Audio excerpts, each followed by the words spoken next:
নমস্কাৰ জয় আই অসম মই Shankar Bogibeel Assam police second cut off list হাইকোৰ্টেৰ পিক আপডেটৰ ওপৰত মই আজি কথা পাতিব আহিছোঁ। প্ৰথমতে মই ডিসক্লেমাৰ হিচাপত এটা আপোনালোক কথা কৈ দিছোঁ যে আসাম পুলিচৰ যিবিলাক ল'ৰা ছোৱালী ভাইবাত নাম আহিছে তেওঁলোকৰ এটা কথা স্পষ্ট হৈ গ'ল, যিবিলাক প্ৰত্যেকৰ নাম আহি যাব। কথাটো গম পাইছেনে?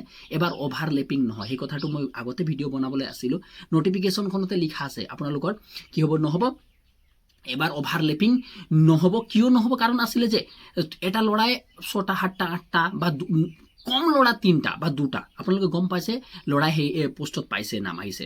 এই টোটেল ল'ৰা 8,000 ওচৰা-ওচৰি আছিলে, যিটো পৰীক্ষা আপোনালোকৰ হলত বহিছিলে, মানে সেই ল'ৰাবিলাক টোটেল কৰি কিনে 25,000 হৈছিলে গৈকিনি।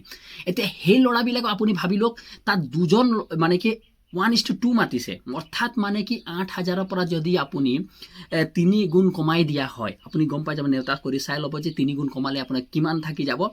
প্ৰায় 2,000 মান ল'ৰাই বা 2,000 বা 3,000 মান, মানি গৈছোঁ 3,000 মান ল'ৰাই 1000টা পোষ্ট মোৰ হিচাপত খালিয়ে থাকি যাব, মানে 4,000 মান ধৰি লৈছোঁ, 4,000 মান ল'ৰাই জইনিং পাব, বাকীখিনিতো পোষ্ট খালিয়ে থাকি যাব। এতিয়া এই ভিডিঅ'টোত যি ল'ৰাবিলাকে ফেইল কৰিছে বিশেষ আপডেট সিহঁতৰ আছে, কিয়নো যিবিলাক ল'ৰা ফেইল কৰিছে সেই ল'ৰাবিলাকৰ এটা কথা আছে, হাইকোৰ্টৰ যদি আপডেটৰ ওপৰত কথা পাত, যদি কিনিবা হাইকোৰ্টে যদি আপোনালোকৰ 7 তাৰিখে, আপোনালোকে গম পাইছে যে তাৰিখটো কিমান আছে, 7 তাৰিখে আপোনালোকে ভিডিঅ'টো চাই যাব, মই তাৰ ওপৰত ভিডিঅ' দি দিম, সেইদিনা কি হৈছিলে কি ভাষণ, মই সেই ভিডিঅ'টো যিটো ৰিয়েল জুম এপত যিটো মানে ডাইৰেক্ট মিটিঙৰ ফুল আপডেটটো ভিডিঅ' যিটো থাকে সেইটো আপোনালোকক মই দি দিম। সেই ভিডিঅ'টোত আপোনালোকে ক্লিয়াৰলি আপোনালোকে গম পাই যাব যে কি হৈছে। এতিয়া কথাটো আহি যায় যে যি ল'ৰাবিলাকে মানে ফেইল কৰিছে, জাষ্ট এবাৰ ফেইল কৰিছে, তেওঁলোকৰ নাম যদি এবিত আহিছিলে বা ইউবিত আহিছিলে বা চিভিল এপিয়াৰত আহিছে বা চিভিল ডিফেন্স, সেই এবি ইউবি যিবিলাক ল'ৰা থাকিব সেইবিলাকৰ নাম যদি কোনোবা এবিত পাইছিলে, যদি ইউবিত নাম নহয়, সেই ল'ৰাবিলাকক কি হ'ব পাৰে, ইউবিত নাম আহিব পাৰে, একদম স্পষ্ট কথা। আৰু বাকী আপডেটৰ ওপৰত কথা পাতিবলৈ যদি যাওঁ তেনেহ'লে মই আপোনালোকক কথা পাতিছোঁ, মোৰ হিচাপত, মোৰ ভাৱনা হিচাপত সেকেন্ড কাট অফ লিষ্ট আহিব, এইটো ফাইনেল আছে। কিয়নো মই কৈছোঁ যে এতিয়া আপোনালোকৰ মনত এটা ভাৱনা আহিছে যে ৰিজাল্ট আহি গ'ল, চব আহি গ'ল, এতিয়া কথা হৈ গ'ল সেই ৰিজাল্ট আহি গ'লে আমি এতিয়া আমাৰ নহয়, সেইটো কথা নহয়।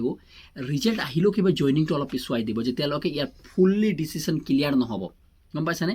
ফুল্লি ডিচিশ্যন ক্লিয়াৰ যেতিয়ালৈকে নহয় তেতিয়ালৈকে এই আপোনালোকে কি হ'ব, আপোনালোকে জইনিং নহয়, এই কথাটো মনত হ'ব। আপোনালোকে এটা প্ৰশ্ন সুধি আছে যে আপোনাৰ ৰিজাল্ট আহি গ'ল, আৰে ৰিজাল্টে কোনো ৰখাব নোৱাৰে, ৰিজাল্টটো দিবই লাগিব ন, আজি নহওক কালি ৰিজাল্টটোতো দিব লাগিব। সেইকাৰণে আপোনালোকে ভয় নাখাব আৰু মনত একো হতাশ নহ'ব।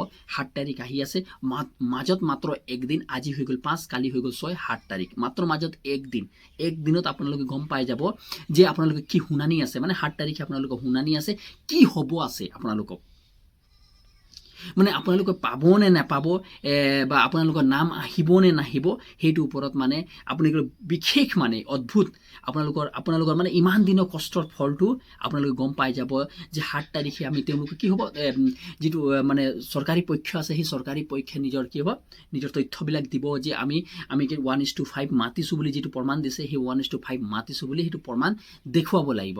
যদি দেখুৱাব নোৱাৰে তেওঁলোকক কি হ'ব লাগিব, আকৌ সেকেন্ড কাট অফ লিষ্টটো দিব লাগিব, বা সেকেন্ড কাট অফ লিষ্টটো আহিয়ে গ'ল, নৰ্মেলি যিটো এবি ইউবি সেকেন্ড কাট অফ লিষ্টটো যিটো আছে সেইটো দিব লাগিব, সেইটো ফাইনেল আছে। আৰু যদি দিলে তেওঁলোকে যিবিলাক ল'ৰা ফেইল কৰিছে তাৰ ভিতৰতো নাম আহিব, বহুত ল'ৰা ছোৱালীৰ নাম আহিব, মই গম পাইছোঁ, আৰু তেওঁলোকেও চাকৰি পাব গেৰেণ্টি আছে। কিয়নো 1:3 নাম আঁতৰাই দিল, অভাৰলেপিং এবাৰ নহয়, আপোনালোকে গম পাইছেনে? তাৰ অভাৰলেপিঙৰ ওপৰত মই এটা ভিডিঅ' বনাম, তাৰ ওপৰত ডিটেইলছ কথা পাতিম। তেতিয়ালৈ ধন্যবাদ। যদি ভিডিঅ'টো ভাল লাগে অন্য গ্ৰুপত শ্বেয়াৰ কৰে, যিবিলাক ল'ৰা মটিভেশ্যনটো মনত ভাঙি গৈছে, যিবিলাকৰ মনত বহুত দুখত আছে, তেওঁলোকলৈ এই ভিডিঅ'টো প্ৰেৰণ কৰি দিয়ে বা হোৱাটছআপ ষ্টেটাছবিলাকত লগাই, যাতে চবেই পাই যায়। তেতিয়ালৈ